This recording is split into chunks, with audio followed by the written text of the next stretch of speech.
जय श्री कृष्णा। आप सभी को मेरे इस यूट्यूब चैनल पर हार्दिक स्वागत है, अभिनंदन है।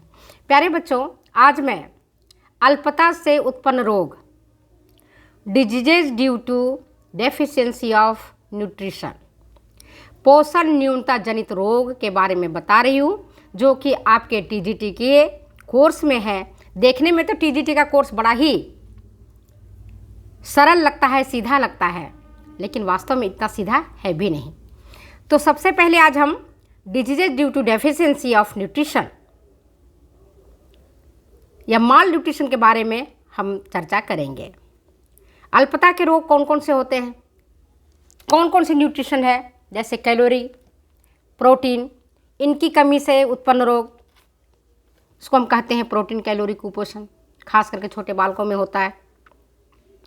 दूसरा है विटामिनों की कमी से उत्पन्न रोग, विटामिन ए की कमी से, विटामिन B1 की कमी से, विटामिन B2 की कमी से, विटामिन C की कमी से, विटामिन D की कमी से, नियासिन की कमी से कई सारे रोग हो जाते हैं।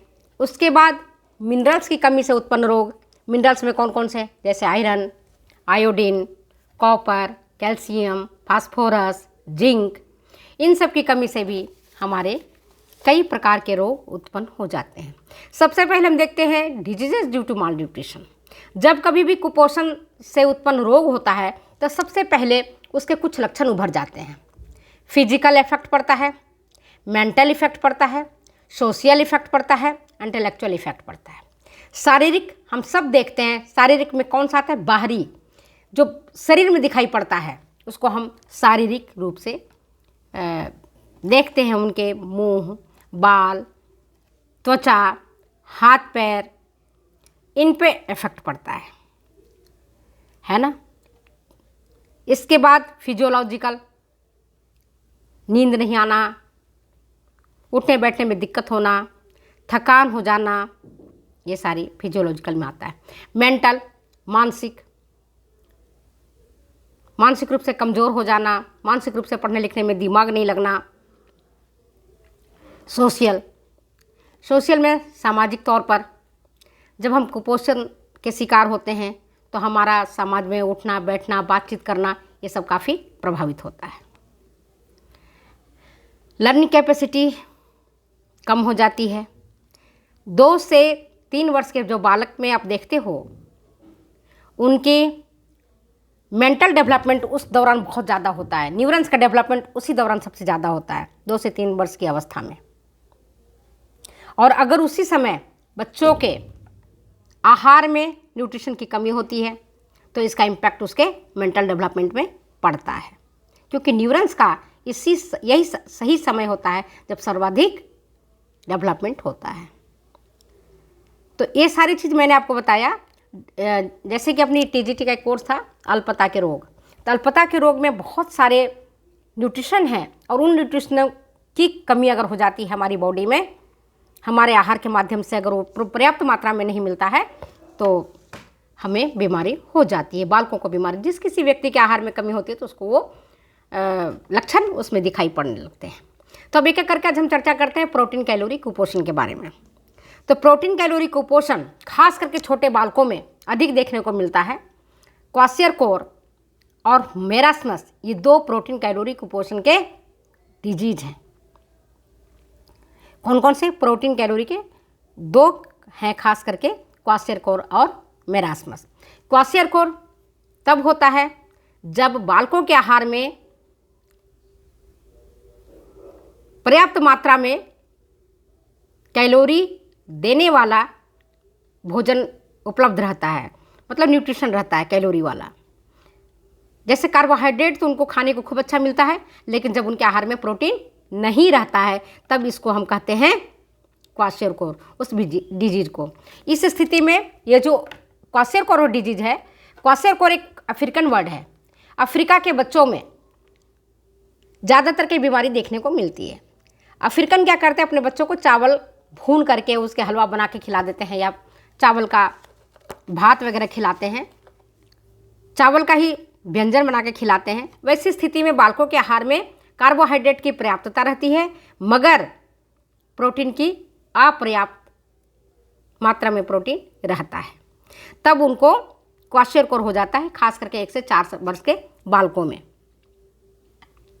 बालक देखने में तो लगेगा मोटा ताजा है, फूला फूला उसका शरीर रहता है, लेकिन उसके शरीर में मसल जो मांसपेशियां हैं वो कम होती हैं, क्वाशियोकोर उसमें होता है। मेरास्मस उन बच्चों में होता है, खास करके गरीब तबके के बच्चों में, जहां बालकों के आहार में प्रोटीन भी नहीं रहता है और कैलोरी भी नहीं रहता है। मतलब बालक को भरपेट अनाज भी खाने को नहीं मिलता है, रोटी दाल खाने को नहीं मिलता है, रोटी दूध खाने को नहीं मिलता है। वहाँ पर उन बच्चों को सूखा रोग, जिसको हम मेरास्मस कहते हैं, वो रोग हो जाता है। मेरास्मस एक ग्रीक वर्ड है जिसका अर्थ होता है व्यर्थ होना, वेस्ट। तो ये होता है मेरास्मस। ये खास करके 2 से 4 वर्ष के बालकों में अधिक देखने को मिलता है। अगर इनके हम लक्षणों पर ध्यान देते हैं, लक्षणों को देखते हैं, तो हम क्या पाते हैं कि बच्चा देखने में, जैसे भी मैंने बताया ना, क्वाशियोकोर से पीड़ित अगर बालक है तो देखने में तो मोटा ताज़ा हृष्ट पुष्ट दिखेगा, लेकिन उसके बाल के जो बॉडी है उनमें प्रोटीन की सख्त कमी होती है, बहुत कमी हो जाती है। तो और ऐसी स्थिति में जो बालकों के जो लक्षण उभर के दिखाई पड़ते हैं, उसमें क्या दिखता है? भूख नहीं लगना, वजन में कमी हो जाना,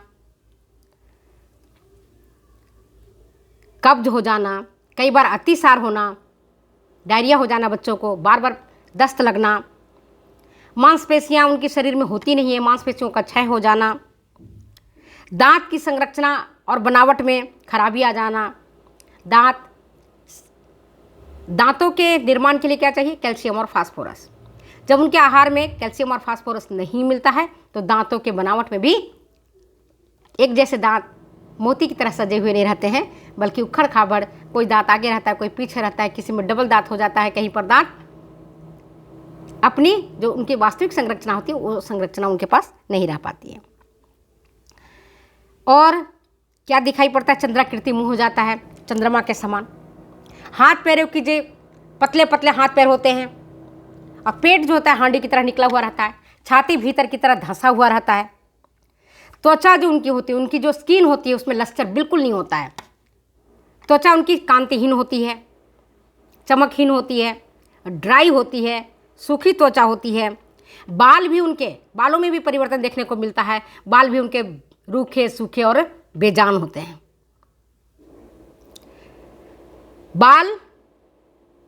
बालों में चमक नहीं रहती है, बाल नहाते वक्त बहुत ज़्यादा टूटते हैं। बाल का रंग भी जो काला होना चाहिए वो बालों का रंग भी काला नहीं होता है, बालों के रंग में भी परिवर्तन दिखाई पड़ता है। और जो स्किन होता है वो निस्तेज होता है, त्वचा पर छोटे छोटे दाने, छोटे छोटे उभार दिखाई पड़ते हैं, त्वचा का रंग भी गहरा हो जाता है। और ऐसे बालकों में एनीमिया, खून की कमी भी देखने को ज़्यादा मिलती है। एनीमिया जैसे रोग भी प्रोटीन कैलोरी कुपोषण के कारण बालकों में होता है। और ऐसी स्थिति में एनीमिया के जो लक्षण होते हैं उनमें प्रकट होते हैं। बालकों के शरीर में खून की कमी हो जाती है। ये जो नाखून है, ये नाखून भी ब्रिटल हो जाते हैं, नाखून पीले रंग के हो जाते हैं। नाखूनों को जो आकार होता है वो चम्मच की तरह हो जाता है। नाखून से भी आप बीमारी का पता लगा सकते हैं कि बालक का जो नाखून है वह ब्रिटल हो रहा है, जल्दी से टूट जाता है। और क्या होता है? छाती, पेट बाहर की तरफ हो जाता है, छाती भीतर की तरफ धंसा हुआ रहता है। बालकों में चिड़चिड़ापन की स्थिति उत्पन्न हो जाती है, उन्हें बहुत कष्ट होता है, क्रोधी हो जाते हैं बालक, चिड़चिड़े हो जाते हैं बालक। बालक को छोड़ दो तो रोने लगते हैं, हाथ पैर पटकने लगते हैं। ये सारे लक्षण जो है वो प्रोटीन कैलोरी कुपोषण के कारण होता है। प्रोटीन कैलोरी कुपोषण, जैसा कि अभी मैंने बताया कि केवल अगर बालकों के आहार में प्रोटीन की कमी होती है लेकिन कैलोरी पर्याप्त मात्रा में रहता है तब उसको क्वाशियोकोर कहते हैं।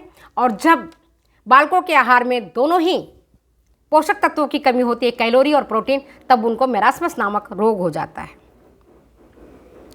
1970 में डॉबिंग और सेंट्स ने जब अध्ययन किया, शोध किया, तो क्या पाया कि प्री मैच्योर चाइल्ड जो होते हैं उनका जो ब्रेन होता है वो वल्नरेबल कंडीशन में होता है, वैद्य अवस्था में होता है। मस्तिष्क उनका ज़्यादा डेवलप नहीं रहता है, अंडर डेवलप्ड रहता है। उनमें वेट लॉस अधिक देखने को मिलती है, शारीरिक दोष में अधिक देखने को मिलते हैं, और खास करके तब जब उन बालकों का जिस समय तेज़ी से विकास करना होता है, जो अवस्था तेज़ी से विकास की अवस्था होती है, अगर उसी अवस्था में उनका न्यूट्रिशन वाला भोजन नहीं दिया जाता, आहार नहीं दिया जाता है, तब वो खास करके उनमें दिखाई पड़ता है। और डाइजेस्टिव सिस्टम भी उनका ठीक प्रकार से काम नहीं करता है, नाड़ी संस्थान ठीक प्रकार से विकसित नहीं होता है, श्वसन संस्थान में भी अनेक प्रकार की गड़बड़ियाँ हो जाती हैं, चयापचय संबंधी दोष उत्पन्न हो जाते हैं, उनका पोस्चर पर भी इफेक्ट पड़ता है, चलने बैठने उठने का ढंग भी उनका अलग हो जाता है, और व्यवहार में परिवर्तन तो दिखाई पड़ता ही पड़ता है। तो अब बच्चों, आज मैंने आपको प्रोटीन कैलोरी कुपोषण के बारे में डिटेल्स में बताया है। तो जो बच्चे कंपटीशन की तैयारी कर रहे हैं, प्रतियोगी परीक्षाओं की तैयारी कर रहे हैं, वो तो वीडियो को ध्यान से सुने। जो बच्चे यूजी और पीजी की पढ़ाई कर रहे हैं उनके लिए भी अत्यंत इम्पोर्टेंट है। तो आज मैंने आपको इन सारे बातों के बारे में विस्तार से बताया है। वीडियो अच्छी लगती है तो प्लीज़ शेयर करें, कमेंट करें, सब्सक्राइब करें। फिर मिलते हैं हम अगले वीडियो में अगली बातों के साथ। Okay, bye.